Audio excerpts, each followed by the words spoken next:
Puji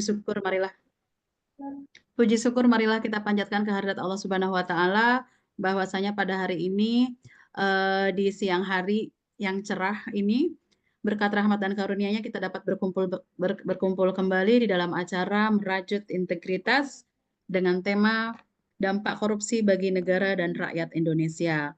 Salawat dan salam senantiasa kita sampaikan kepada junjungan kita Nabi besar Muhammad Sallallahu Alaihi Wasallam. Semoga kita semua termasuk adalah kaum-kaum yang diberikan keselamatan dan mendapatkan syafaatnya di akhir zaman. Amin ya Rabbal Alamin.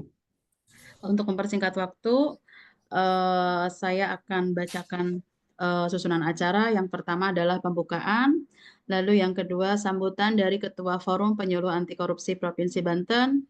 Yang ketiga adalah pemaparan materi dari narasumber yang pertama yaitu Master Ujang Arifin, lalu juga narasumber yang kedua Master Yuli Nurlianti.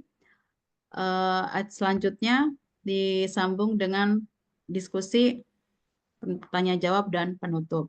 Untuk mempersingkat waktu, marilah sama-sama sebelum kita memulai acara ini, semoga Allah memberikan kita kemudahan, kelancaran dan keberkahan di acara siang ini. Sama-sama mari kita mengucapkan basmalah. Bismillahirrahmanirrahim. Oke, baiklah, Master, ada satu pantun saya lupa nih sampaikan. Ya, Bismillahirrahmanirrahim. Sahur pagi dengan selai stroberi. Cakep. Jangan lupa memakai roti. Bersihkan hati, sucikan diri, jaga integritas sepenuh hati. Cakep. Luar biasa. Oke, baiklah para master semua. Untuk mempersingkat waktu, kami persilahkan kepada Master Hajah Ratu Safitri selaku sebagai Ketua Forum Penyuluh Anti Korupsi Provinsi Banten untuk memberikan sambutannya. Dipersilahkan. Baik, Bismillahirrahmanirrahim. Assalamualaikum warahmatullahi wabarakatuh. Waalaikumsalam warahmatullahi wabarakatuh. Semangat pagi. Pagi. Luar biasa. Mas, apa kabar? Ayo. Luar biasa. Siap beraksi. Jujur, kompeten, berdaya. Jujur, kompeten, berdaya. Lupa Siap pasti. beraksi, jujur, kompeten, berdaya. Siap. Alhamdulillahirabbil alamin wa bihi nasta'in wa ala umuri dunya waddin. Wassalatu wassalamu ala asrofil anbiya wal mursalin sayyidina Muhammadin amma ba'du. Rabbi shrahli sadri wa yassirli amri wahlul 'uqdatam min lisani yafqahu qawli.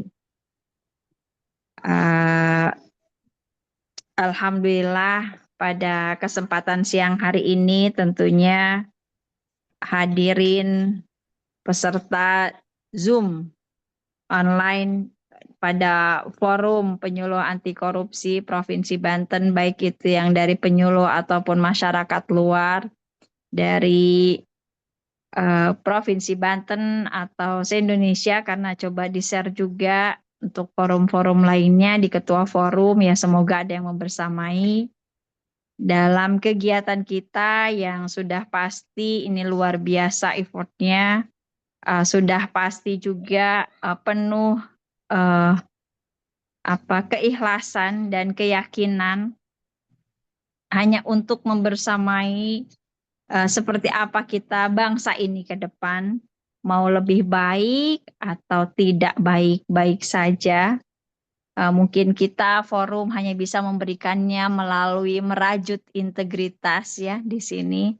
Terima kasih narasumber yang sudah berkenan meluangkan waktu 15-20 menit tentunya memberikan paparan dan pencerahan untuk kita semua. Dan semoga kebaikan atau berjuta kebaikan yang saat ini disampaikan bisa memberikan kita melalui Ramadan kegiatan ini bermanfaat, tidak dengan penuh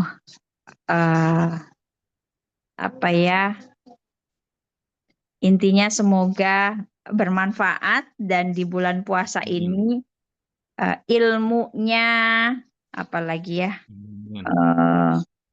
wawasannya, pahalanya semoga semuanya bertambah. Baik itu yang memberikan penjelasan, memberikan wawasan, ataupun kita yang mendengarkannya, semoga tidak hanya sekedar memenuhi kewajiban, apa tadi? Kewajiban untuk RCC atau apa tadi itu, naik jenjang gitu ya. Semoga ini tetap memberikan semangat untuk semuanya, implementasinya buat semua ada, dan hasilnya semoga bisa dimanfaatkan bukan hanya saat ini tapi untuk ke depan nanti. Semoga apa yang sudah kita sampaikan pada siang hari ini atau sore atau malam bermanfaat sampai yang akan memanfaatkan atau bermanfaat 5 tahun, 6 tahun ke depan anak-anak cucu kita semuanya. Mungkin itu yang dapat kami sampaikan. Terima kasih sebesar-besarnya untuk semua. Mohon izin saya masuk Zoom satu lagi ya kalau ini. Ada Zoom satu lagi. Kurang lebihnya mohon maaf. Billahi taufiq wal hidayah. Wassalamualaikum warahmatullahi wabarakatuh. Waalaikumsalam warahmatullahi wabarakatuh. Terima kasih Master Hajah Ratu Safitri atas sambutannya. Merujuk kepada acara selanjutnya, kami persilahkan Master Ujang. Sebelumnya saya bacakan dulu kurikulum fighting-nya. Saya izin share dulu Master ya.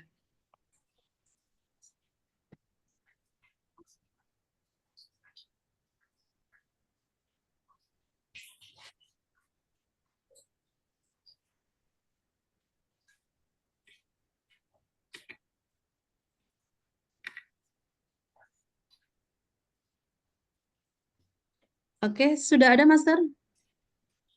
Ada, Master. Oke, baik. Nama Ujang Arifin, MPD GR, tempat tanggal lahir di Bandung 4 Februari 1980, agama Islam, pekerjaan sebagai guru PPKN, alamat di Komplek Citra Gading, Blok K5 nomor 12 Cipocok Jaya, Kota Serang. Pendidikan terakhir pasca sarjana IPS Unindra tahun lulus 2017.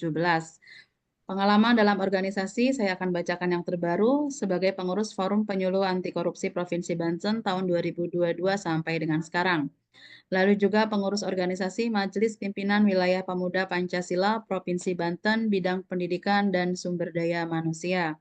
Pengalaman bekerja sebagai guru salesman di PT Bumi Bayu Jakarta Barat 2005 sampai 2007, guru PPKN di SMKN 4, SMKS 17, SMKS Pasundan 1 Kota Serang, SMKN 1 Tunjung Teja, SMAN 1 Kota Serang sampai dengan sekarang sejak 2011, dosen MKDU Mata Kuliah Dasar Umum Pendidikan Pancasila di STKIP Banten sejak 2012 sampai 2021 dan Ketua MGMP PPKN SMA Kota Serang sejak 2021 sampai dengan sekarang. Wah, luar biasa ini pengalamannya. Ya, mudah-mudahan insya Allah kita hari ini akan menyimak materi dari Master Ujang. Mudah-mudahan menambah wawasan keilmuan kita, membawa wawasan kita untuk berpikir juga. Mangga silahkan untuk Master Ujang menyampaikan paparan materinya. Baik, siap. Terima kasih Master R atas kesempatan waktu yang diberikannya. Izin share materi dulu ya.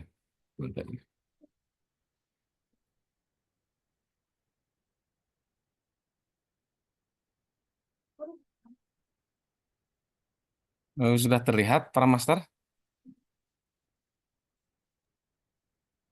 Sudah Master Ujang. Ya, baik. Assalamualaikum warahmatullahi wabarakatuh. Waalaikumsalam warahmatullahi wabarakatuh. Baik. Para Master semua, izinkan pada kesempatan siang hari ini saya pada sesi merajut integritas Polker 6 ini untuk menyampaikan atau memaparkan materi yang berkaitan dengan dampak korupsi bagi negara dan rakyat Indonesia atau bagi bangsa dan negara tentunya ya.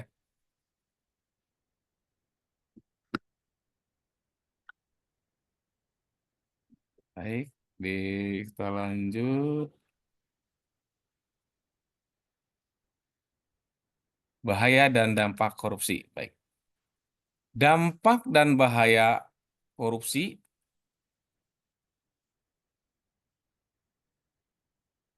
ya. Ini sumber yaitu disadur dari berbagai sumber. Di antaranya dampak korupsi ini pertama melahirkan pemimpin yang zolim dan hancurnya kedaulatan rakyat. Nah, kita ketahui sesuai dengan konstitusi kita bahwa Undang-Undang Dasar 45 ya, yaitu pasal 1 ayat 2, yaitu kedaulatan berada di tangan rakyat dan dilaksanakan sepenuhnya menurut Undang-Undang Dasar, itu hasil amandemen pertama tahun 99. Nah, Tidur nggak akan Balika? tetapi ketika dampak korupsi ini terjadi itu akan melahirkan pemimpin yang tidak sesuai dengan konstitusi atau zalim kepada rakyatnya, ya. Nah itu, sehingga rakyat sangat istilahnya berakibat, ya, dampak ini kalau toh pemimpinnya sudah tidak amanah, tidak jujur, maka rakyat akan menanggung segalanya dari berbagai sektor tentunya. Kemudian dampak yang kedua yaitu di antaranya tingginya pengangguran dan kemiskinan serta PHK besar-besaran seperti di area sekarang, yaitu perusahaan Sritek yang berada di daerah Jawa ya, termasuk daerah Yogyakarta juga, di antaranya daerah Solo, itu ribuan karyawan yang di-PHK. Nah, ini tentunya setidaknya dampak dari korupsi yang dilakukan oleh para pejabat atau penguasa negara. Ya, ini fakta salah satu di antaranya. Pengangguran di mana-mana yang berakibat semakin banyak pengangguran, maka tingkat kriminalitas akan semakin meninggi seperti itu. Bahkan di berbagai macam atau sektor. Orang berdalih melakukan sebuah kejahatan, yaitu dalihnya apa? Ekonomi. Nah, itulah akibat daripada pengangguran, penjambretan di tempat-tempat umum, perampokan, pencurian dan lain sebagainya. Kemudian dampak korupsi yang ketiga yaitu rusaknya lingkungan dan sumber daya alam. Nah, salah satu di antaranya bahwa Indonesia ini sumber daya alamnya sangat luar biasa, apalagi kalau kita sesuai dengan amanah konstitusi kita, pasal 33 tentang perekonomian, salah satu di antaranya tanah, air, bumi, dan kekayaan alam yang terkandung di dalamnya, yang tentunya yang dapat menghidupi hajat hidup orang banyak, itu harus dikuasai oleh negara. Ya, akan tetapi kita perhatikan di era sekarang tidak sedikit sumber daya alam kita seperti di Morowali, kemudian di Halmahera, kemudian di wilayah lain ya, itu dikuasai oleh perusahaan asing. Nah, ini kemana negara? Negara sebetulnya harus hadir, ya. Lingkungan ini dirusak atau digali secara brutal hanya untuk mementingkan kepentingan para pejabat ataupun mungkin pimpinan sebagai stakeholder pada saat ini ya, atau di masa periode kemarin itu hingga saat ini masih ya Pak, sumber daya alam ini lingkungan dikelola oleh perusahaan asing sehingga rakyat Indonesia hanya bisa merasakan kecil ya pendapatan dari sumber daya alam yang seharusnya bisa mensejahterakan rakyat Indonesia itu sendiri. Kemudian selanjutnya yaitu dampak korupsi melemahnya keamanan negara. Nah, di sini melemahnya keamanan negara diakibatkan seperti alat-alat dari pembelanjaan ataupun pemeliharaan alat tempur, alat perang atau alat lainnya ya dari pihak pertahanan maupun keamanan negara ini melemah sehingga mengakibatkan atau bisa berdampak atau berakibat negara lain mengetahui dan bisa membahayakan kedaulatan NKRI itu sendiri. Nah, ini akibat daripada keamanan negara yang melemah. Ya, salah satu di antaranya tidak sedikit para keamanan ini karena salary ataupun pendapatan atau sesuai dengan golongannya mungkin tidak maksimal ya, akhirnya mereka membackingi seperti perusahaan-perusahaan asing ataupun orang-orang asing ya, yang berinvestasi, tapi hanya menguntungkan segelintir orang saja seperti itu. Nah, akhirnya lemahnya pihak keamanan ini akibat daripada pendapatan sedikit yang kemudian mereka dibayar oleh perusahaan asing besar, ya akhirnya apa? Mereka mengabdi kepada pihak asing. Ya, bahasa kasarnya seperti itu. Itu dampak korupsi. Kemudian dampak korupsi yang kelima yaitu melemahnya penegakan hukum. Ya, kita tidak bisa kita pungkiri ya, bahwa melemahnya penegakan hukum ini tadi, seperti keamanan tadi, karena salarinya pendapatannya kurang maksimal untuk memenuhi kebutuhan keluarganya, yang berakibat akhirnya bermain hukum. Ya, terutama jual beli pasal ya. Sering orang mengalami ya, ataupun kita melihat dalam sebuah peristiwa atau kejadian ya, orang yang benar terkadang disalahkan, orang yang salah dibenarkan, itu fakta. Ya berarti masih lemah ini penegakan hukum di Indonesia.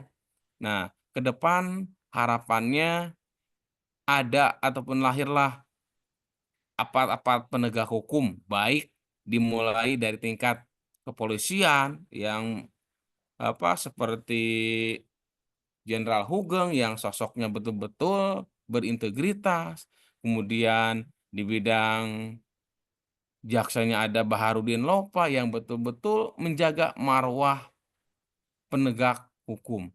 Kemudian para advokatnya tidak bermain-main hukum ya, tidak melobi hukum, baik melobi terhadap jaksa maupun terhadap hakim itu sendiri, termasuk terhadap dirinya sendiri.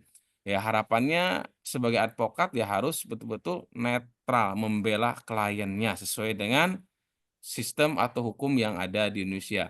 Kemudian aparat penegak hukum berikutnya selain polisi, jaksa, hakim, advokat yaitu Komisi Pemberantasan Korupsi yang betul-betul menerapkan sesuai amanah konstitusi atau undang-undang KPK ya, terutama Undang-Undang Nomor 19 Tahun 2019 tentang Tadi Komisi disuruh apa sama Pemberantasan Bunda? Korupsi. Ya, harapannya Tutup. KPK harus betul-betul independen ya, kembali kepada marwah jati dirinya di awal dibentuk KPK itu sendiri.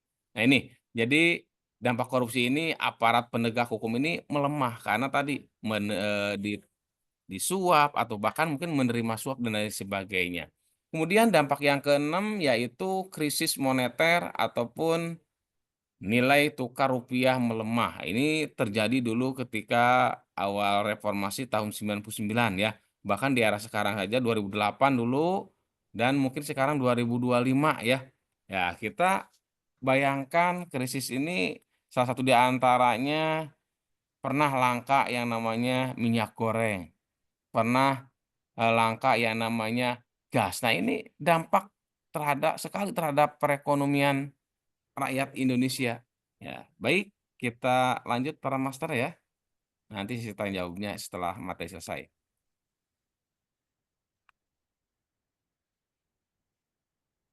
Baik, lanjut. Bergerak tidak, master? Belum, Master Ujang. Masih yang tadi. Masih yang tadi ya? Baik, coba. Masih yang tadi ya?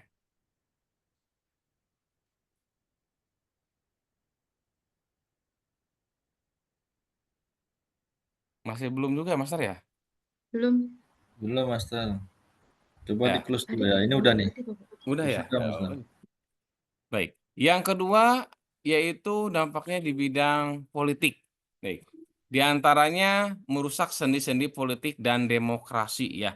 Di antaranya ketika terjadi pilkada, termasuk pilkades ya yang terendah yang ada di daerah, ini akibatnya politik, para kepala desa dipanggil ataupun lurah dipanggil, dilobi dan sebagainya untuk memenangkan salah satu pasangan atau paslon tertentu ini terjadi. Sehingga salah satu di antaranya ada dari hasil pilkada yang lalu ya, itu dibatalkan oleh Mahkamah Konstitusi dan harus dilakukan pemilihan ulang. Ini salah satu di antaranya dampak politik ya, di bidang politik. Selanjutnya, yang kedua, hilangnya kepercayaan rakyat terhadap pemimpin negara, pemimpin lembaga maupun pemimpin politik itu sendiri. Nah ini dampak daripada hilangnya kepercayaan ya korupsi ini. Jadi rakyat sudah tidak percaya lagi kepada pemimpin negara terutama. Kemudian di bidang politik dampaknya yang ketiga yaitu meruntuhkan otoritas pemerintah itu sendiri. Jadi jati diri pemerintah ini turun ya sehingga rakyat bisa dikatakan mesti tidak percaya terhadap pemerintah ini. Nah, bagaimana pemerintah mengupayakan bahwa rakyat ini sesuai dengan teori kedaulatan rakyat, ya pemerintah melayani rakyat sebagai teori kedaulatan rakyat ya seperti itu, bukan pemerintah yang dilayani oleh rakyat, tapi sebaliknya pemerintah melayani rakyat ya ini di bidang politik. Kemudian yang keempat, menjadikan masyarakat apatis terhadap pemerintah. Nah ini, apatis di sini kadang orang kalau sudah tidak percaya lagi atau bahkan keyakinan mereka ya sudah usang terhadap pemerintah. Nah ini bahaya sekali ya. Yang kelima yaitu dapat menghancurkan sendi ketatanegaraan. Nah, sehingga instruksi-instruksi yang disampaikan oleh pemerintah itu tidak akan dipercaya lagi oleh rakyatnya. Ini bidang politik ya, karena pengaruh sangat kuat tentunya. Yang keenam yaitu dapat mengakibatkan reformasi atau bahkan penggantian pemimpin negara ini di bidang politik. Karena suhu politik ini dulu ketika di era orde baru menjelang orde reformasi ya, masa transisi, nah itu bagaimana rakyat tidak percaya lagi kepada pemimpin pada saat itu yang akhirnya pemimpin yang legowo harus menyatakan diri, mengundurkan diri demi keamanan dan kenyamanan rakyat. Karena dalam teori kedaulatan rakyat yang berdaulat seperti itu. Baik, kita lanjut yang ketiga, bidang hukum. Di bidang hukum ini dampaknya tentunya yang pertama, hukum tidak dipatuhi oleh rakyat. Nah, sehingga melahirkanlah hukum rimba kalau dalam pencurian ya. Kalau toh koruptor bisa seperti pencuri sapi, pencuri motor, wah ini mereka akan berpikir ulang ya. Misalnya sudah ketahuan nih si A nih, koruptor 1 triliun. Wah, rakyat berbondong-bondong datang ke rumahnya, mengambil, menculik, menyiksa, memukul dan sebagainya. Nah, ini karena hal seperti itu tidak terjadi di negara kita, bahkan memang kalau berdasarkan konsep hak asasi manusia, ya harus sesuai dengan hukum yang berlaku. Nantilah pengadilan yang akan menentukan, tapi rakyat sudah tidak percaya lagi. Nah, inilah dampak di bidang hukum ya.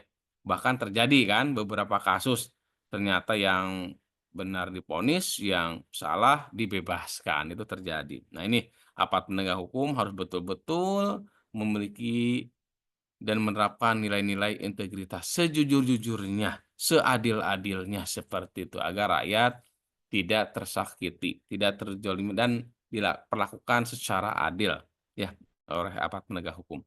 Yang kedua yaitu peraturan perundang-undangan menjadi tidak efektif. Ya, akibat hukumnya tadi dipermainkan ya. Jadi hukum bisa dipermainkan sesuai dengan kehendak para pemimpinnya.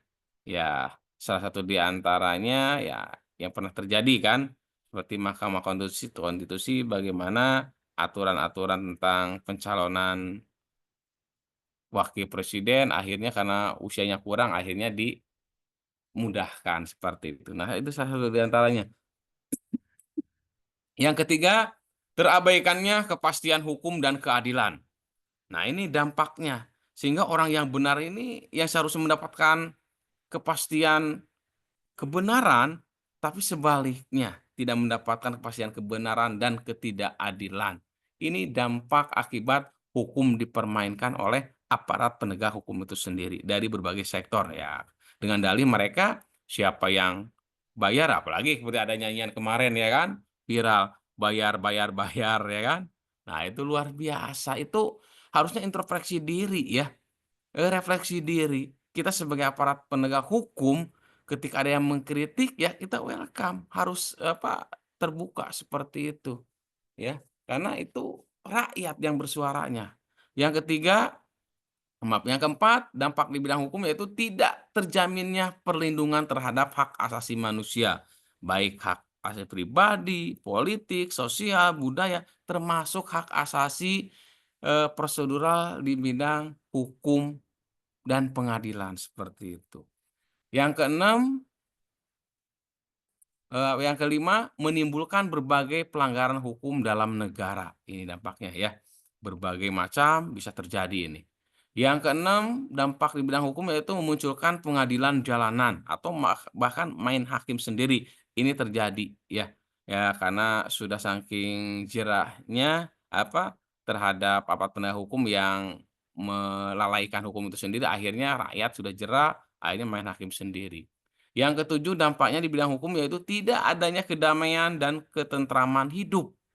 Nah ini, orang ataupun masyarakat ketika merasa tidak tenang, tidak damai, bahkan tidak nyaman ya ketika terjadi atau berhadapan dengan aparat penegak hukum seperti itu.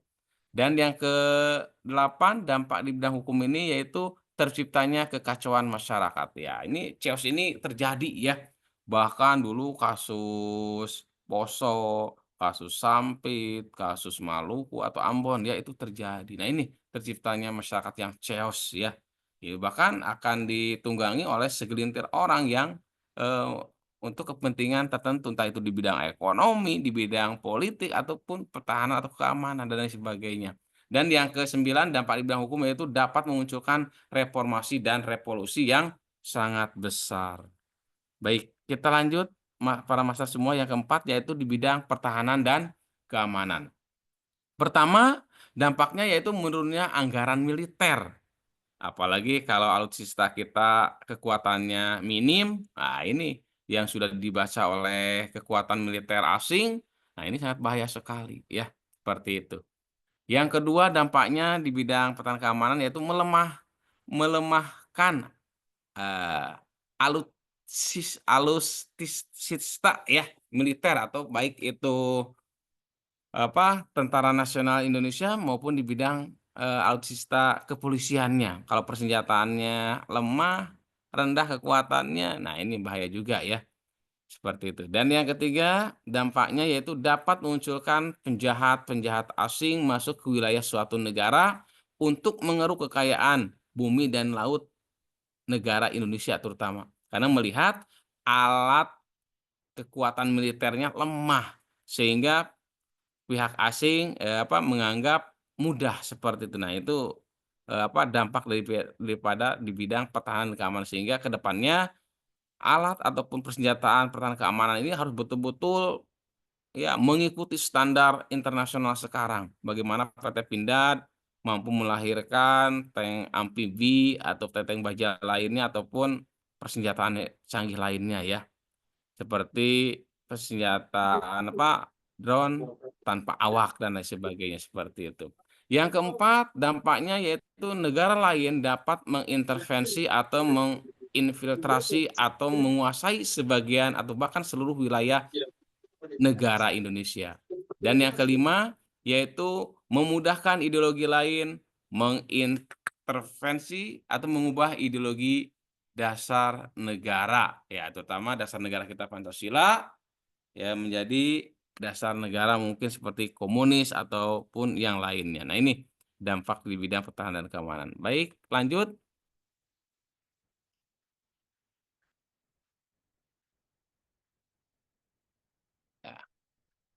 Dan yang kelima yaitu dampak sumber daya alam. Yang pertama, menurunnya kualitas atau kuantitas sumber daya alam yang puluhan, bahkan mungkin ya udah puluhan tahun sekarang ya, yang dikeruk atau digali pasti akan habis.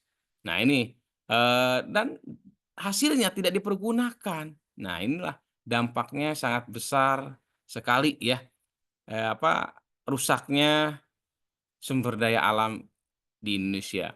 Yang kedua, menurunnya kualitas lingkungan atau banyaknya kerusakan lingkungan, yang tentunya izin-izin tambang ini tanpa ada izin dari pemerintah ataupun negara, atau bahkan ada izin tapi perusahaan asing yang menguntungkan asing. Nah ini negara tidak berpihak, tidak hadir terhadap rakyatnya ataupun zolim terhadap rakyatnya. Nah ini sumber daya alam. Yang ketiga yaitu menurunnya kualitas hidup dan kesempatan hidup ya, sumber hayati yang ada di alam.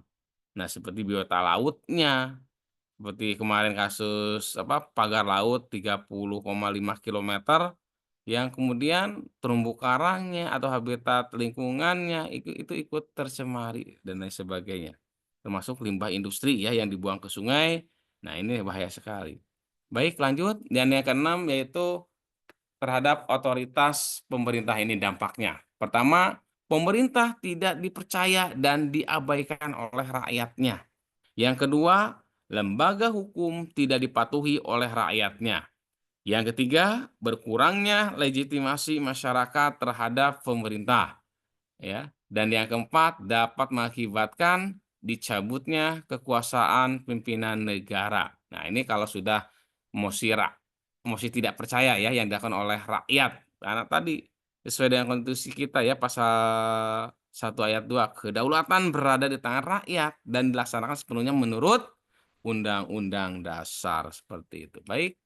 Lanjut, yaitu berikut kerugian negara akibat korupsi di Indonesia. Nah ini, kerugian akibat tindakan korupsi yang tertangani mencapai angka ini saat ini ya sampai 2025 kita ini ya di media sosial kita lihat kita dengar ya tindakan tersebut juga akan mengancam sejumlah rencana pembangunan nasional ini kurang lebih 1.000 triliun luar biasa ini yang dikorupsi ini ya dari mulai kasus timah 300 ya atau 271 triliun.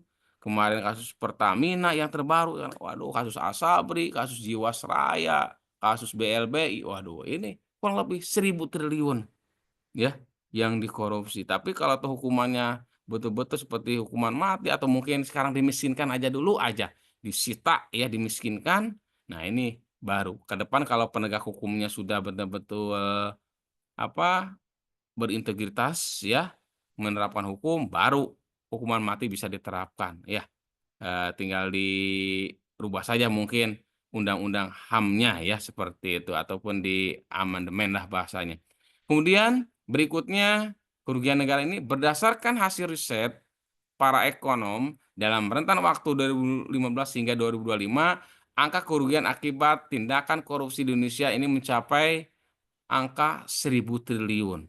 Riset tersebut dilakukan oleh sejumlah ekonom dari berbagai instansi termasuk dari UGM ya, ahli ekonomi UGM, ahli ekonomi Unpad ini mengatakan ini luar biasa ya. Anggaran negara ini 1.000 triliun ini dikorupsi. Nah, karena hukumannya lemah, rendah, akhirnya banyak para PPK atau pejabat negara lainnya bermain-main uang rakyat seperti itu. Yang ketiga, kerugian negara itu proyeksi kerugian korupsi secara keseluruhan minimal berada pada kisaran 2,5 kali ya dari angka kerugian awal. Yang keempat, kerugian negara ini selain membebani anggaran pendapatan belanja negara pada tingkat pusat, korupsi juga mengakibatkan inefisiensi belanja di tingkat yang lebih rendah. Apalagi sekarang efisiensi anggaran nih di era Prabowo. Ya mungkin mudah-mudahan terhadap dunia pendidikan tidak berdampak ya para masyarakat semua ya. Ya harapannya ya seperti itu agar kualitas pendidikan tetap berjalan tanpa berkurang walaupun ada MBG ya kan seperti itu. Ya makan bergizi juga kalau toh tidak semua mungkin atau bertahap mungkin ya dalam hal ini. Ya. Mungkin dalam hal ini itu terlihat berdasarkan temuan KPK pada 2019 lalu, secara umum kerugian negara akibat tindakan korupsi mencapai 35% dari total nilai pengadaan barang dan jasa pemerintah, baik pusat maupun di daerah. Baik, lanjut. Hubungan antara dampak korupsi dan biaya sosial korupsi.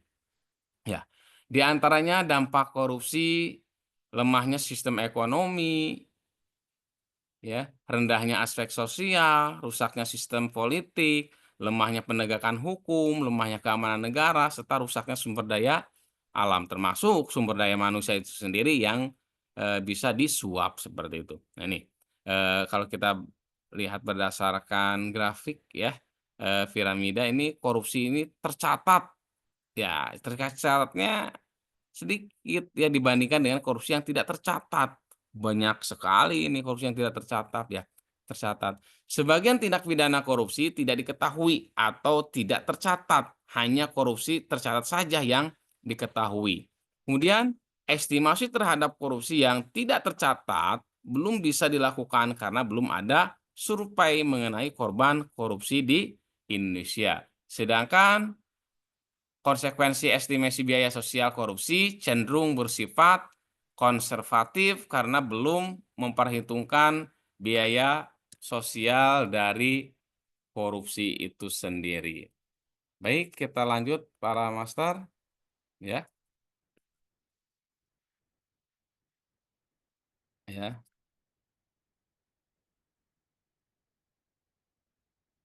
Ini belum berubah lagi nih.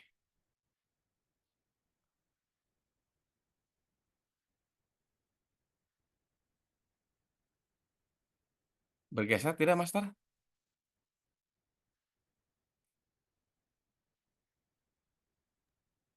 Belum, Master. Belum ya?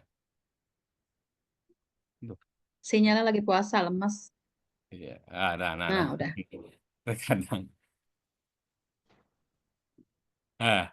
Kemana tadi ya? Nah, ini. Nah, ini. Ya. Konsep biaya sosial korupsi para master ya. Nah, konsepnya ini biaya sosial korupsi pertama biaya eksplisit, yang kedua biaya implisit. Implisit ya. Di mana biaya eksplisit di sini ada biaya antisipasi korupsi, biaya reaksi korupsi, biaya akibat korupsi atau eksplisit. Sedangkan biaya implisit yaitu biaya akibat korupsi atau implisit. Baik, berikut penjelasannya. Ya, biaya eksplisit korupsi, ya, biaya yang merupakan biaya real yang keluar sebagai biaya antisipasi, biaya reaksi, dan biaya akibat dari sebuah kejahatan korupsi yang dapat dihitung secara langsung. Nah, yang pertama biaya antisipasi korupsi terdiri dari satu, biaya sosialisasi korupsi sebagai bahaya laten atau belum tercatat secara khusus. Yang kedua, reformasi birokrasi untuk menurunkan hasrat korupsi atau tersebar. Yang ketiga, berbagai kegiatan dalam rangka pencegahan korupsi yang dikeluarkan oleh KPK atau pada perhitungan biaya sosial korupsi yang dilakukan hanya penghitungan poin 3 yang berhasil dilakukan. Kemudian berikutnya selain biaya antisipasi yaitu biaya reaksi korupsi. Di mana biaya antisipasi korupsi pada tulisan ini adalah besaran anggaran yang dikeluarkan untuk kegiatan pencegahan terjadinya tindak pidana korupsi tercermin dalam anggaran kegiatan pencegahan di KPK ya. Katanya informasi di KPK juga sekarang adanya efisiensi anggaran katanya ya. Ya, mudah-mudahan sebagai aparat penegak hukum, ya Pak Prabowo sebagai presiden mendengar tidak boleh dikurangi selama itu benar ya dalam penegakan hukum. Baik. Yang berikutnya selain biaya reaksi yaitu biaya akibat korupsi atau biaya eksplisit. Yang pertama biaya reaksi korupsi adalah seluruh sumber daya yang diperlukan aparat penegak hukum untuk memperoleh seorang yang melakukan korupsi melalui tahap penyelidikan, penyidikan, penuntutan, pengadilan, dan pemasyarakatan atau sampai selesai menjalani hukuman fisik maupun finansialnya, dendanya mungkin ya dalam hal ini. Dan yang kedua yaitu biaya reaksi korupsi terdiri dari A. Biaya proses penanganan perkara mulai dari pengaduan penyelidikan dan penyidikan baik dilakukan oleh kepolisian, kejaksaan, KPK, PPATK, BPKP, dan lain sebagainya. Kemudian berikutnya biaya peradilan, baik itu panitera sebagai pencatat ya di pengadilan, jaksa penuntut maupun hakim yang mengadili dan lain sebagainya. Kemudian yang ketiga ya C yaitu biaya proses perampasan aset di luar dan di dalam negeri. dan biaya rumah tahanan dan lembaga pemasyarakatan, biaya pengumpulan denda, dan lain sebagainya. Dalam penghitungan biaya sosial ini, anggaran kegiatan penindakan yang dimaksud adalah anggaran penindakan yang ada di KPK. Baik, lanjut. Biaya implisit korupsi. Ya, biaya implisit korupsi di sini akibat korupsi para master ya, yaitu A. Biaya implisit merupakan biaya yang tidak secara langsung terlihat, seperti ya, biaya ekonomi, biaya akibat dampaknya melalui pasar, kemudian biaya akibat dampaknya tidak melalui pasar, dan kemudian biaya implisit yang dihitung saat ini dengan mengambil estimasi terendah dari sebuah kejadian atau peristiwa kegiatan korupsi. Yang kedua atau B, biaya implisit pada dasarnya adalah biaya oportunitas dari tindakan korupsi terbagi menjadi biaya finansial, yaitu misalnya berapa uang yang dicuri oleh koruptor atau dalam bahasa yang lebih umum disebut sebagai kerugian negara. Dan biaya ekonomi yaitu ketika sebagai dampak dari tindakan korupsi, sumber daya teralihkan dari aktivitas yang produktif menjadi yang tidak produktif. Dan yang ketiga atau yang C yaitu biaya sosial, yaitu biaya yang secara finansial tidak terbukti dengan transaksi keuangan dikarenakan sebab tertentu, misal karena pasarnya tidak ada atau hilangnya area hutan lindung karena suap yang mengakibatkan tentunya meruginya ya konservasi lahan hutan yang merugikan fungsi ekologi hutan itu sendiri, ya. Baik. Ya, itu baik para master yang bisa saya paparkan pada kesempatan siang ini. Mudah-mudahan menjadi salah satu pengetahuan bagi para master untuk bagaimana keenam dampak daripada korupsi baik terhadap negara maupun rakyat secara umumnya. Baik, selanjutnya saya kembalikan kepada moderator, kepada Master Air, silakan untuk sesi Oke, pertanyaannya. terima kasih Master Ujang, luar biasa sekali pemaparannya. Ya, mengingatkan merefresh kita kembali pada saat masa-masanya kita waktu pendidikan dan pelatihan diklat berkaitan dengan nilai-nilai eksplisit dan implisit biaya sosial korupsi. Lalu juga ada beberapa dampak dari korupsi yang memang tadi sudah kita bahas. Nah, selanjutnya saya akan membacakan biodata dari Master Yuli sebagai pemateri yang selanjutnya. Terima kasih Master Ujang. Ya, sama-sama Master. Izin share ya Master.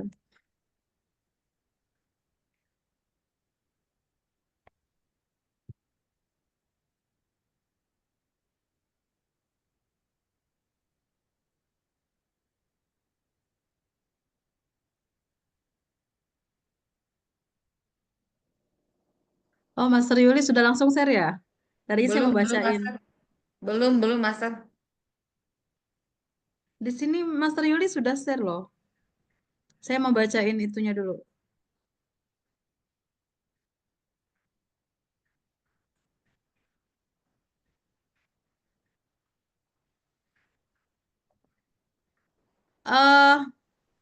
Oke. Soalnya saya mau share nggak bisa. Tidak, belum Master, belum share saya. Iya tadi Master Yulinya ini sayanya nggak bisa. Bukan. Oke. Baiklah Master. Ini adalah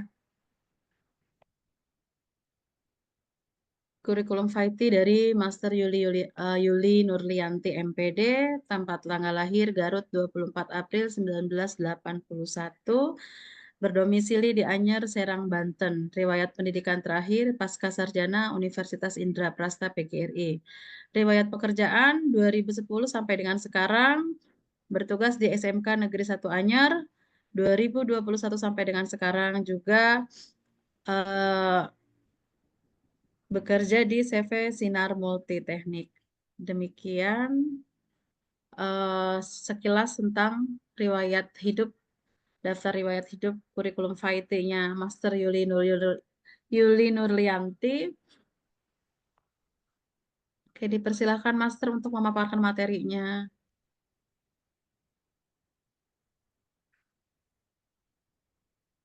Mangga, silakan. Oke, sebentar Master.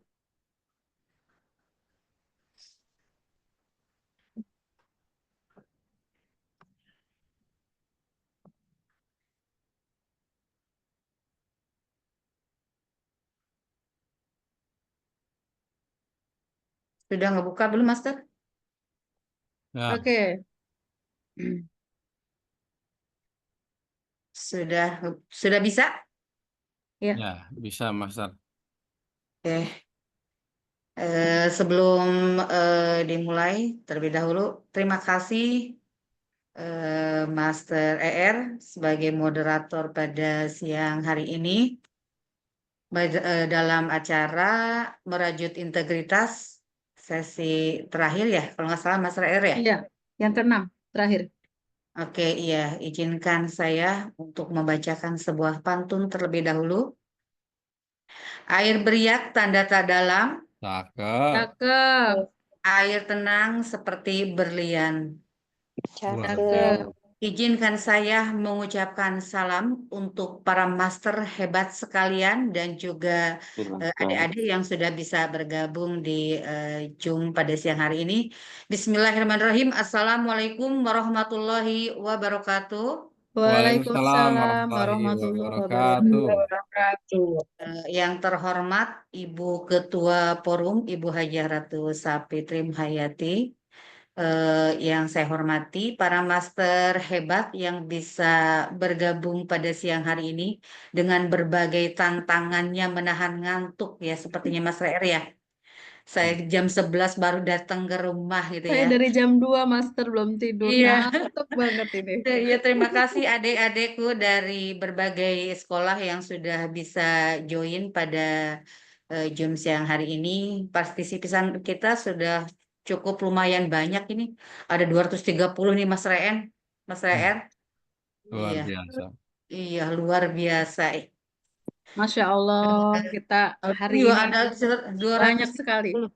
Banyak sekali ya. Iya, Alhamdulillah ya puji syukur hadirat Allah alhamdulillah. Subhanahu wa taala bahwasannya pada siang hari ini kita diberikan kesehatan, kita bisa bertemu, kita bisa berbagi sebetulnya sharing bukan untuk memberikan sumber materi. Kalau sumber materi ya, pemaparan materi, materi dari Master Ujang sudah cukup banyak, udah hebat banget Master Ujang ya. Iya, di sini hanya sharing saja sebetulnya Master Ujang dan Iya, juga ya, para Master. master hebat lainnya. Oh, yang itu nggak bisa. Iya, berbagi aja ya kalau saya mau sharing aja. Boy, Terima boy, kasih boy, Master Sari yang sudah boy, mendukung, tidur. Master Nenong, Master Rudi juga dan juga Paksi Anyer yang sudah mendukung, Boy, sudah bisa join ya. Sebetulnya untuk pemaparan materi di dampak Kalau yang ini nggak bisa. ya, pemaparan Yang ini. dari Oh, dampak korupsi bagi negara dan rakyat Indonesia, sebetulnya materinya sudah disampaikan semua oleh Master Ujang. Sebetulnya Master Ujang, kalau saya sendiri tidak banyak memaparkan materi sebetulnya, hanya dari tadi materinya kan tentang bagaimana dampak dari korupsi bagi negara dan juga rakyat Indonesia. Saya hanya memaparkan materi tentang bagaimana tentang strategi pemberantasannya saja, mungkin Mas Ujang ya. Ya, Ya, mantap, siap. strategi pemberantasannya saja.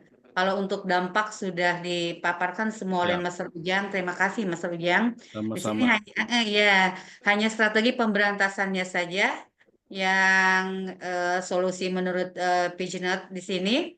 Tidak ada satu konsep tunggal yang bisa diterapkan dalam pemberantasan korupsi.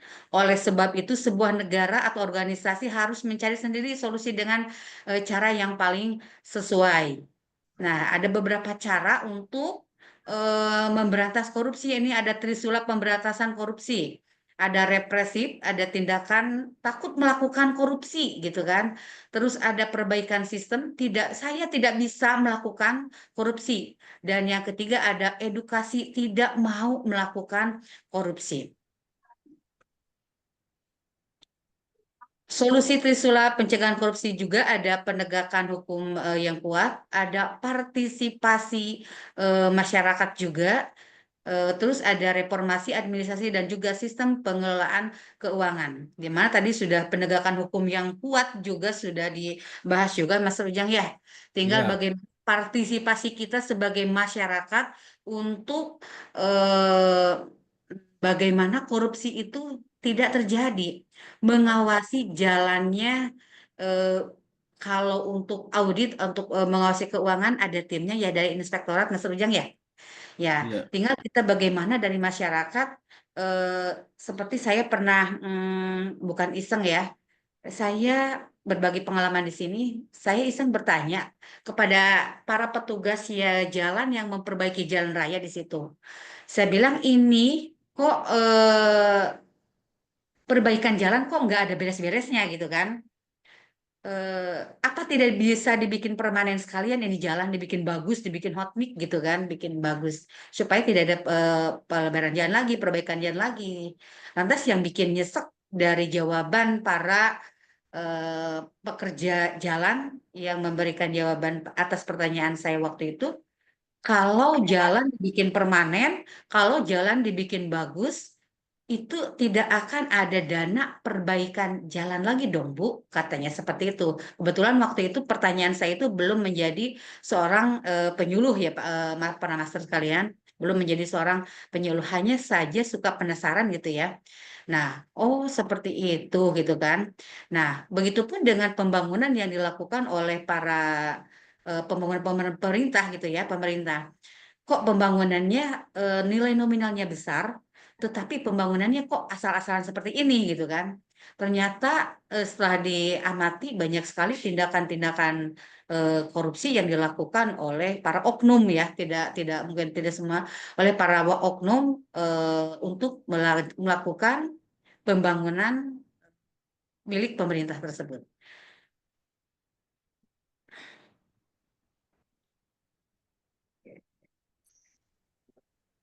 Kalau untuk dampak sudah di itu ya Mas Ujang ya. Kerugian Iya. sudah pasti ada kerugian menyebabkan pemborosan sumber daya negara, uang yang seharusnya digunakan untuk pembangunan infrastruktur, pendidikan dan kesehatan seringkali disalahgunakan, mengurangi efektivitas investasi publik. Dan juga pembangunan yang terhambat sudah pasti, proyek-proyek publik yang terhambat atas dilaksanakan dengan kualitas yang buruk karena alokasi dana yang tidak sesuai. Ketidakadilan sosial sudah pasti. Korupsi memperlebar kesenjangan antara si kaya dan si miskin. Mereka yang memiliki kekuasaan seringkali mampu mengakses layanan sumber daya dengan cara yang tidak, sementara masyarakat yang kurang beruntung terus terpinggirkan.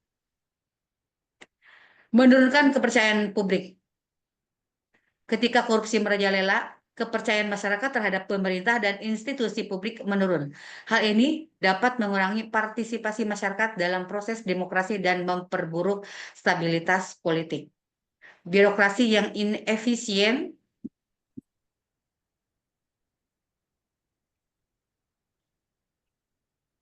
pelanggaran hak asasi manusia, terus juga dampak lingkungan, tadi juga sudah dipaparkan oleh Master Ujang. Ada kekerasan dan konflik. Nah, mungkin itu dampak bagaimana korupsi ini bisa berdampak untuk negara dan rakyat Indonesia. Tinggal bagaimana kita sebagai penyuluh secara keseluruhan, korupsi bukan hanya masalah moral, tetapi juga masalah besar yang mempengaruhi pembangunan dan kualitas hidup rakyat Indonesia. Penegakan hukum yang tegas dan upaya pemberantasan korupsi yang berkelanjutan sangat diperlukan untuk meminimalisir hal tersebut. Maka generasi yang akan datang tergantung pada kita. anti korupsi berawal dari diri kita, mencerminkan tanggung jawab dan kita sebagai individu dan masyarakat dalam membentuk masa depan.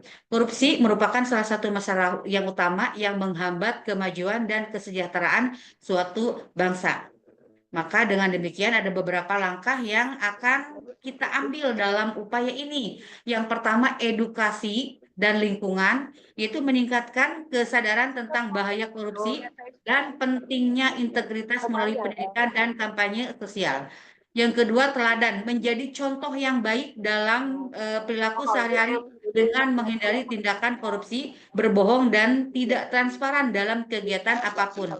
Yang ketiga, partisipasi aktif terlibat dalam kegiatan masyarakat yang mempromosikan keadilan, transparansi, dan akuntabilitas.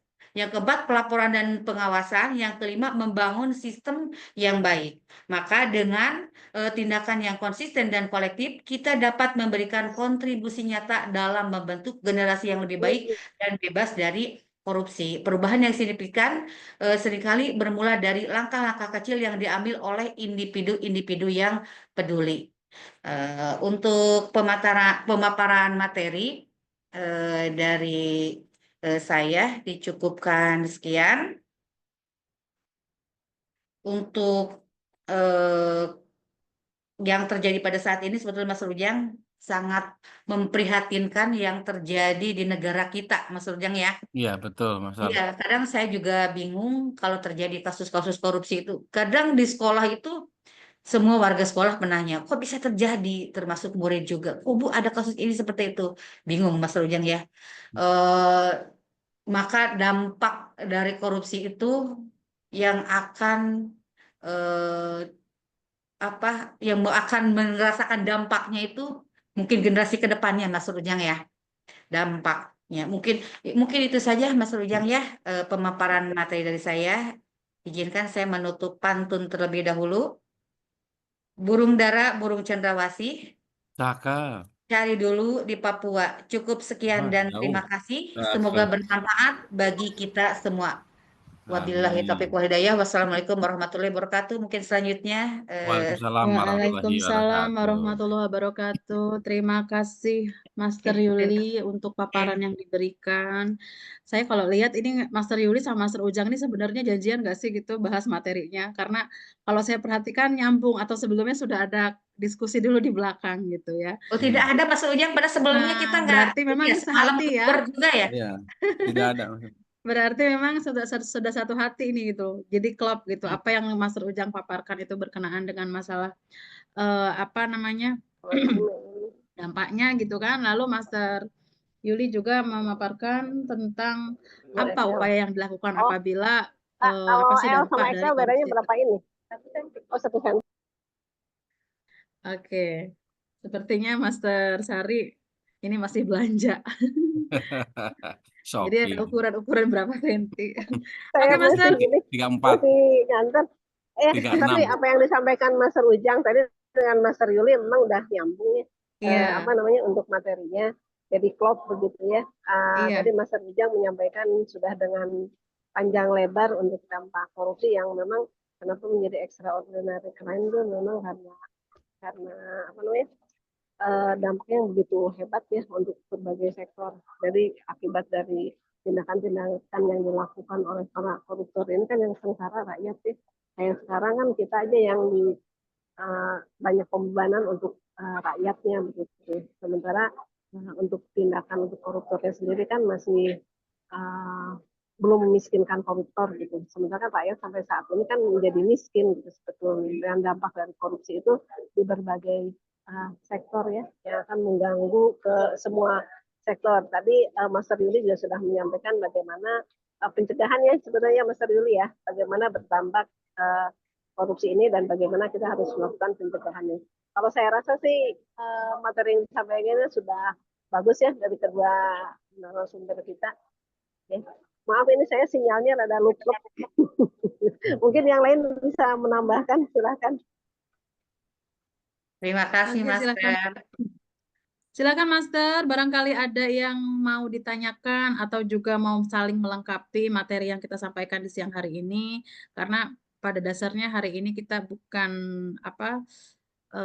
apa ya istilahnya ya, untuk menguji gitu ya, tapi juga lebih kepada kita Sharing ya, Mas. berbagi informasi, kita belajar sama-sama, sharing sama-sama. Jadi silahkan ada yang mau ditanyakan, mangga. Sister ER, Oh iya, boleh nambahin? silahkan mangga, Maaf, Master. saya kebetulan lagi di jalan. Kita tadi sama-sama dengar ya penjelasan Master Ujang, Master Gili ya, tentang bagaimana dampak terhadap kemiskinan, dampak macam-macam gitu ya. Saya kepengen tahu sih sebetulnya kayak misalnya tentang alutsista aja, adakah maksudnya mendapatkan data misalnya seberapa buruknya alutsista kita gitu ya.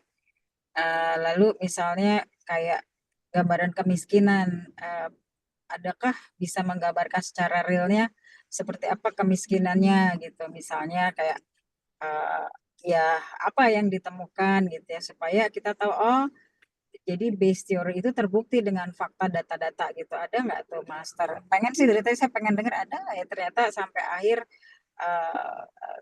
saya tidak mendengar adanya maksudnya data yang konkret. Oh segitu parahnya toh gitu. Gitu sih Master ER. Master. Oke, Master, Ya, saya sudah catat pertanyaannya.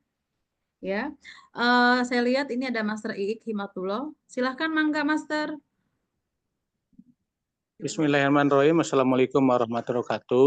Waalaikumsalam warahmatullahi wabarakatuh. Ini mohon maaf karena saya di perjalanan jadi off kamera ya.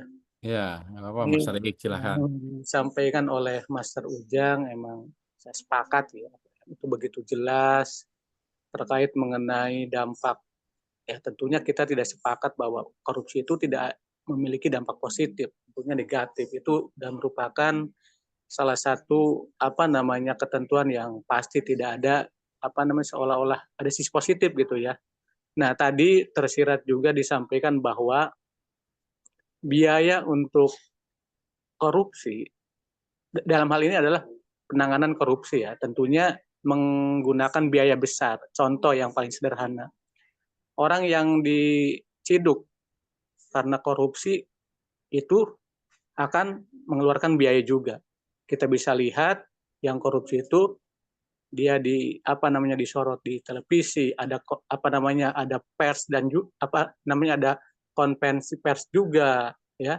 Itu tentunya ada biaya-biaya yang harus dikeluarkan oleh negara. Belum nanti dia di penjara atau juga ditahan tentunya mengeluarkan biaya. Beda dengan tadi yang disampaikan oleh Master Ujang juga, orang yang mencuri ayam gitu ya, dia tidak perlu adanya konferensi pers dan lain sebagainya gitu ya. Jadi ini sangat jauh sekali. Orang yang koruptor, setelah dia koruptor, negara harus mengeluarkan biaya juga gitu ya. Tapi orang yang mencuri ya kayak kerbau gitu ya atau ayam, itu begitu dia penjara, udah penjara aja.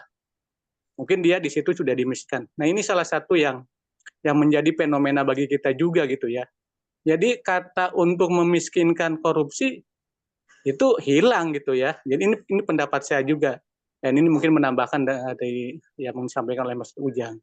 Nah fenomena-fenomena ini yang mungkin tidak menjadi salah satu perhatian gitu ya bagi penegakan hukum gitu ya. Jadi jangan sampai yang korupsi itu seolah-olah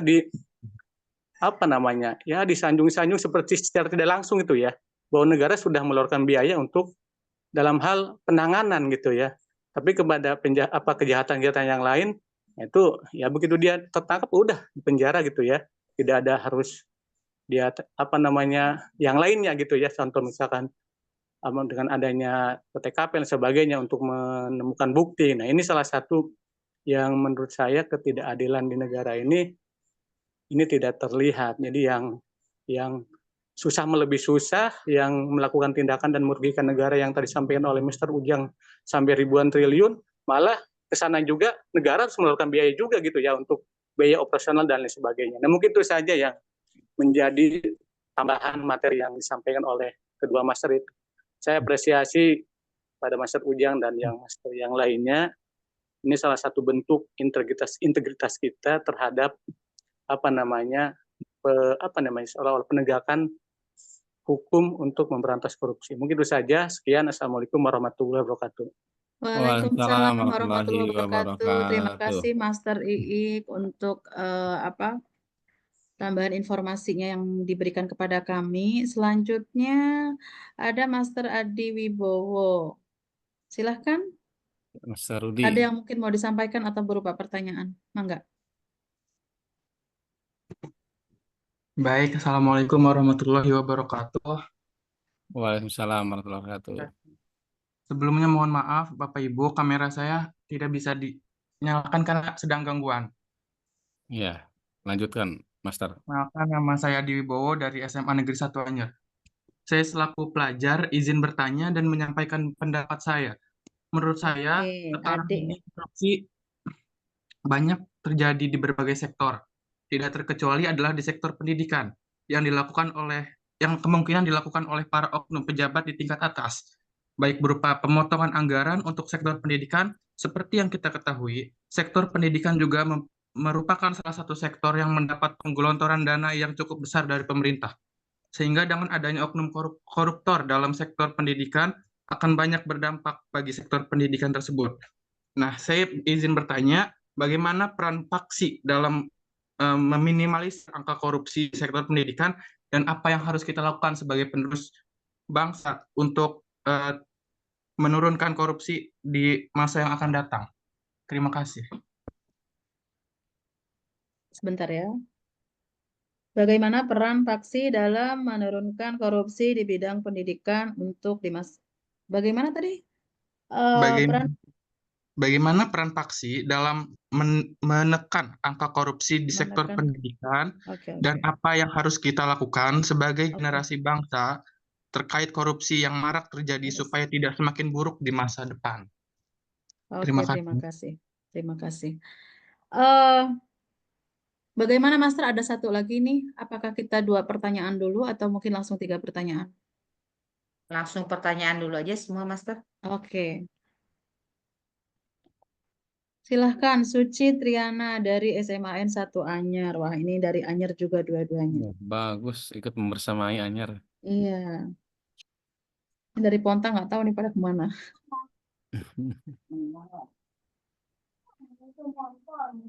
Silakan, Suci Triana. Mangga. Assalamualaikum warahmatullahi wabarakatuh. Waalaikumsalam warahmatullahi wabarakatuh. Sebelumnya mohon maaf izin tidak mengaktifkan kamera karena saya sedang ada di luar. Ya, silakan. Perkenalkan, nama saya Suci Triana Putri dari SMA Negeri 1 Anyer. Izin bertanya ya untuk para master. Sebagai seorang pelajar, tentunya kami juga terkena dampak dari tindakan korupsi ini, terutama dalam bidang pendidikan, seperti terbatasnya akses beasiswa untuk masuk ke perguruan tinggi. Lalu, apa solusi yang harus kami ambil sebagai seorang pelajar? Apa kami harus menerima bahwa kesempatan mendapat beasiswa tersebut semakin kecil, sedangkan tidak sedikit dari kami yang sangat membutuhkan beasiswa tersebut karena faktor ekonomi yang tidak mencukupi? Terima kasih. Ya, luar biasa. Oke, terima kasih. Ya, jadi solusi apa yang diambil berkaitan dengan masalah akibat adanya korupsi di bidang pendidikan, sehingga sangat kecil sekali kemungkinan untuk bisa mendapatkan beasiswa untuk melanjutkan ke pendidikan yang lebih tinggi. Mangga, silahkan Master. Ini pertanyaan pertama dari Master Nenong, ya, berkenaan dengan alutsista dan kemiskinan. Salah satu yang merupakan dampak dari korupsi, di mana tadi yang dipaparkan memang lebih baru kita kepada paparan secara teori, ya. Mas Renong di sini meminta bagaimana kondisi realnya gitu, seperti apa, lalu berdasarkan fakta dan data yang ada sekarang, bahwa memang kondisi negara kita tuh keadaan alutsistanya seperti apa, lalu juga bagaimana memang kemiskinan yang terjadi di Indonesia saat ini tuh datanya seperti apa dan bagaimana. Mangga, silakan Master. Baik, terima kasih Master. Akan saya coba dulu jawab dari Master Nenong. Kalau dilihat dari dampaknya terhadap alutsista ini melemahnya, salah satu di antaranya persenjataan dari alutsista militer ya. Nah, ini di era pemerintahan pada saat presiden kita saat ini atau dulu Menhan ya, Menteri Pertahanan Prabowo, itu membeli alat alutsista ini berdasarkan informasi dari sebuah kajian dan dari media sosial juga dipublikasikan ya di beberapa grup jaringan sampai menyebar dari grup jaringan militer sampai ke grup jaringan sipil bahwa terjadinya kebocoran sekian ratus triliun ketika membeli alat alutsista yang bisa dikatakan second informasinya seperti itu. Nah, itu berarti dalam hal ini negara masih bermain-main di bidang pertahanan dan keamanan yang seharusnya tidak boleh. Kalau negara lain mengetahui hal seperti itu merupakan salah satu kelemahan bangsa kita yang sudah diketahui oleh bangsa lain dari alutsistanya seperti itu. Itu salah satu di antaranya. Ya, kalau dilihat dan dikaji berdasarkan data dari periode pemerintahan Jokowi 2019-2004 yang lalu ya, ketika Menhannya Prabowo Subianto itu disinyalir seperti itu. Ya, karena semuanya sudah bersistem, akhirnya tidak bisa terungkap. Ya, apalagi ketika dalam debat calon presiden itu ditanyakan oleh calon dari yang lain seperti Anies Baswedan mengatakan seperti itu, ya artinya benar fakta apa adanya seperti itu berdasarkan kajian ataupun data. Yang kemudian berikutnya data tentang kesenjangan sosial ataupun kesejahteraan ya. Tadi tidak dicantumkan bagaimana data-data secara akurat, memang betul Master Nenong, akan tetapi ini kalau kita berbicara dampak real ataupun nyata di lapangan itu terjadi, apalagi di era bulan puasa saat ini. Kita tidak berbicara data lagi, tapi berbicara fakta. Lihat, walaupun entah itu mungkin musiman atau bagaimana di kota-kota besar, banyak di lampu-lampu merah, di tempat-tempat keramaian umum atau publik itu para pengemis atau gelandangan itu berserakan, bertebaran di mana-mana. Itu salah satu wujud fakta real di lapangan, ya. Apalagi kalau dikaji ulang berdasarkan berbasis data. Itu fakta. Nah, tadi berbasis datanya tentang bagaimana saya sampaikan di awal itu PHK besar-besaran Sritek di Solo, di Jawa Tengah. Termasuk mungkin di Serang ya, berdampak, kenaikan misalnya UMR akhirnya perusahaan mengeluarkan tetap seperti itu akhirnya apa, gaji dinaikkan tapi ada karyawan yang diturunkan, tetap pengeluaran perusahaan seperti itu tidak lebih tidak kurang ya, walaupun dinaikkan tapi ada karyawan yang dikurangi seperti itu salah satu di antaranya. Ya mungkin ke depan saya juga refleksi diri akan dicantumkan data-data real tentang kesejahteraan masyarakat yang kurang di masyarakat seperti itu. Mungkin berikut seperti itu ya, Mas Renong. Tadi tanggapan dari Master Ii Hikmatullah, terima kasih juga ya. Memang betul ya kita mau tidak mau ya, negara kita ini sebagai konsep negara hukum, tapi pada saat pelaksanaannya hukum ini sedikit terabaikan, masih banyak. Ya memang harus waktu itu dimiskinkan mau tidak mau untuk saat ini. Sebelum aparat penegak hukumnya itu betul-betul sesuai aturan. Ya benar. Ya, setelah nanti ke depannya benar atau betul aparat penegak hukumnya, baru hukuman seperti eksekusi mati itu diterapkan agar para koruptor di Indonesia ini berpikir ulang untuk melakukan korupsi seperti itu. Konsep Islam betul-betul diterapkan seadil-adilnya bagi mereka yang korupsi. Ya, misalnya mencuri kan dipotong jarinya, lengannya, tangannya, dan seterusnya seperti itu agar mereka berpikir ulang. Tapi karena di Indonesia keenakan kalau koruptor itu hukumannya tidak seberat hukuman mati, sehingga tempatnya juga nyaman, enak, maunya sendiri bisa disulap menjadi hotel dan sebagainya karena banyaknya uang. Tapi kalau dimiskinkan mereka tidak akan bisa seperti itu. Nah itu harapannya jangan sampai rancangan undang-undang TNI yang menjadi undang-undang TNI disahkan yang menduduki 14 jabatan di pemerintahan, ya harapannya undang-undang penyitaan aset juga disahkan ke depannya oleh DPR supaya adil, balance seperti itu. Di satu sisi yang lain tegakkan, tapi di sisi lain malah terabaikan seperti itu. Baik. Kemudian yang ketiga untuk bagus apa tadi Widodo siapa ya? Adi Wibowo. Adi Wibowo. Tadi Bagaimana peran Paksi? Apa? Pertanyaannya dari Adi Wibowo, bagaimanakah peran Paksi dalam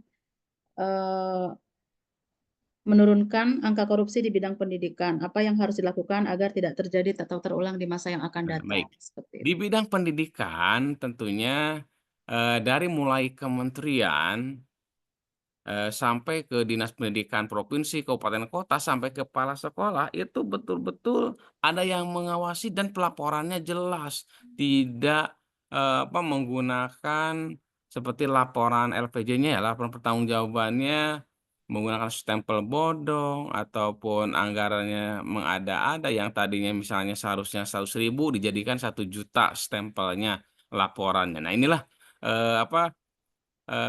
hal-hal yang diselewengkan ya, harapannya ke depan diawali dari pencalonan para pemimpin dari mulai kepala dinas, mungkin dari menteri ya, kepala dinas, baik itu provinsi, kabupaten kota, termasuk kepala sekolah, itu tidak usah bermain gratifikasi ataupun ya biasa angpau atau apa ya sejenisnya. Nah ya berakibat apa? Tadi disunatnya dana-dana pendidikan, dana-dana BOS.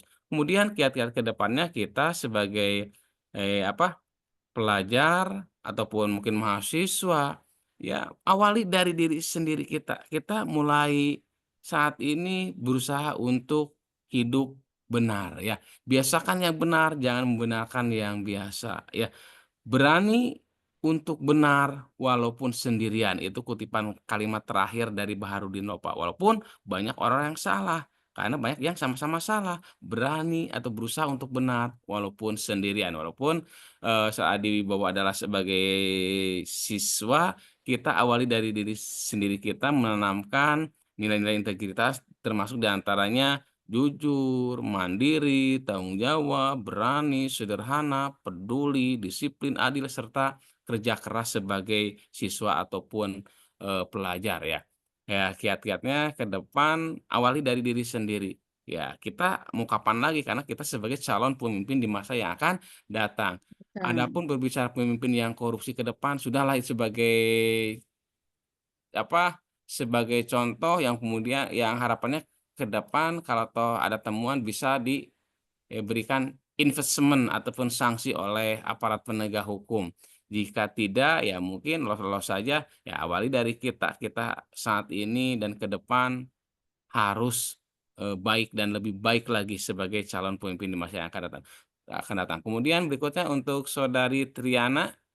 Suci Triana pertanyaannya akibat Tiga angka kali ya. korupsi salah satunya adalah terbatasnya akses untuk memperoleh beasiswa. Ini solusi apa yang harus diambil gitu untuk menyelesaikan bagaimana? Baik. Keterbatasan untuk beasiswa saat ini, memang beasiswa ini salah satu diantaranya melalui program pemerintah yaitu KIP ya, Kartu Indonesia Pintar, yang memang dibatasi baik melalui perguruan tinggi negeri maupun perguruan tinggi swasta, terutama yang prodi-prodinya yang sudah berakreditasi ya atau terakreditasi dari mulai akreditasi C, B maupun A. Itu bantuannya katanya berbeda ya. Prodi akreditasi C bantuannya berapa juta, B berapa juta, minimal B ya 5.700.000 dan A berapa juta. Seperti itu beasiswanya. Kemudian kita berusaha kalau toh kita tidak atau mungkin kurang mampu ya kita jangan malu-malu kucing ya. Kita untuk tampil berani benar bahwa kemampuan kita terbatas seperti ini untuk mengajukan persyaratan sesuai yang ada harus ditempuh seperti memiliki kartu KIP ini diantaranya diawali dari keterangan surat tidak mampu atau miskin dari pihak kelurahan, desa ataupun sampai kecamatan itu salah satu diantaranya kita harus tempuh. Dan siapapun berhak kapanpun dimanapun boleh melanjutkan ke perguruan tinggi. Kemudian kiat-kiat solusinya kita sebagai pelajar mau tidak mau awali dari diri kita, yaitu untuk berani. Ya, berani bahwa kita harus mendapatkan beasiswa KIP sesuai dengan kemampuan ekonomi keluarga kita. Kita harus berani menyampaikan bahwa saya ingin melanjutkan tapi tidak mampu. Itu salah satu dana berani. Kemudian mandiri. Mandiri ini ya artinya kita jangan sampai terpaku kepada mentok tidak harus mendapatkan beasiswa, tapi kita mandiri dari sisi yang lain. Berusaha seperti di bidang perniagaan secara online ya, atau ikut order barang orang lain secara halal, secara benar. Banyak sebetulnya selama kita ada kemauan ya untuk Saya izin melanjutkan menambahkan, ini. Master Ujang. Oke, Seperti mangga itu. silakan Mas Ya baik, Yuli. cukup dari saya. Terima Iya, kasih. Terima kasih Mas hanya Ujang. menambahkan saja, Master. Mungkin senengnya ini udah kelas 12 ya, mau melanjutkan ke fakultas gitu ya, Master ya. Seperti itu ya. Jadi kena Ya, betul. dampak korupsi untuk pendidikan. Sebetulnya untuk wilayah Anyer, Cilegon, Serang di sini, karena di wilayah kami ini banyak sekali perusahaan pabrik-pabrik kimia di sini. Dulu saya pernah di Humas sekitar 4-5 tahun di situ. Jadi bagi siswa yang berprestasi sebetulnya bukan siswa yang mengajukan ke perusahaan, tetapi perusahaan minta ke sekolah sebetulnya gitu ya, Master ya. Ya, Kalau betul. ada keinginan dari siswa tersebut ingin melanjutkan ke fakultas, seperti di Fakultas PIPB di sini yang dekat dengan sekolah saya juga, ada AMC juga, itu perusahaan itu mau mendanai, Master gitu ya. Kita tidak bisa berharap ke pemerintah sepenuhnya, tetapi karena lokasi kita dekat dengan pabrik, jadi nanti pihak humasnya, nengnya nanti ke pihak humasnya, nanti ada beasiswa termasuk putra saya juga kuliah beasiswa dari PT Chandra Asri gitu ya, Master ya. Jangan berkecil hati, Neng, kalau di sini kan wilayahnya wilayah perusahaan, nanti akan ada beasiswa kuliah yang akan didanai oleh perusahaan, seperti itu ya, Master ya. Ya, penting ada keinginan dari siswanya tersebut untuk melanjutkan ke fakultas, Master. Hanya itu saja yang Oke, menambahkan saja, Mas. terima kasih Master. Ini saya juga mungkin mau sedikit menambahkan yang tadi Master Neno berkenaan dengan data kemiskinan. Jadi Badan Biro Pusat Statistik Indonesia yang dirilis tanggal 15 Januari kemarin di 2025, presentasi penduduk miskin Indonesia pada September 2024 adalah 8,57%. Di mana garis kemiskinannya pendapatan per kapita per bulannya sebesar Rp595 poin 242 rupiah. Rp595.242. Garis kemiskinan makanan sebesar 443.433 atau 74,50%. Lalu garis kemiskinan bukan makanan sebesar 151.809 atau sebesar 25,50%. Nah, data ini didapat dari Biro Pusat Statistik yang memang dirilis pada 15 Januari, di mana saya memang belum mempelajari detail ya, tapi presentasinya dari tahun 2024 dibandingkan 2023, 2024 ini penduduk miskinnya turun. Seperti itu, Master. Lalu, mungkin Master lain ada yang bisa atau mungkin mau menambahkan dari tentang data alusistanya, atau mungkin juga dari tingkat kemiskinannya. Saya hanya bisa membacakan yang dari berdasarkan Biro Pusat Statistik. Mas Riis, monitor. Mas Reer, saran aja. Nggak apa-apa, nanti sambil kita sama-sama cari. Mungkin ya Mas Renong ya, untuk melengkapi data-data itu, nanti bisa ditambahkan di slide-nya Master Ujang. Nanti pada saat kita sharing ke sesama teman-teman semua, sudah ada datanya Master Ujang ya. Nanti bisa ditambahkan di slide-nya Master Ujang. Jadi kan Master Reer udah menyampaikan di data BPS ya. Kemudian mungkin ada data-data lain yang bisa menunjang dampak dari korupsi ini ya terhadap berbagai sektor sih, baik terhadap kemiskinan maupun terhadap pertahanan negara ya. Iya, Master, betul. Oke. Itu tadi kemudian jawaban Master Yuli juga bagus ya, itu untuk CSR. Jadi mungkin kalau kita mengharapkan beasiswa dari pemerintah saja kan sekarang sepertinya CSR itu bagus sekali ya. Daerah Anyer kan sekitar situ banyak tuh perusahaan-perusahaan. Mungkin sekolah bisa ini juga ya, bisa MOU atau untuk CSR-nya itu untuk beasiswa peserta didik ya. Bisa juga Mas Yuli nanti diinikan ya, di apa namanya, dibuat MOU-nya atau dengan perusahaan yang terkait dengan CSR-nya itu. Itu aja tambahannya.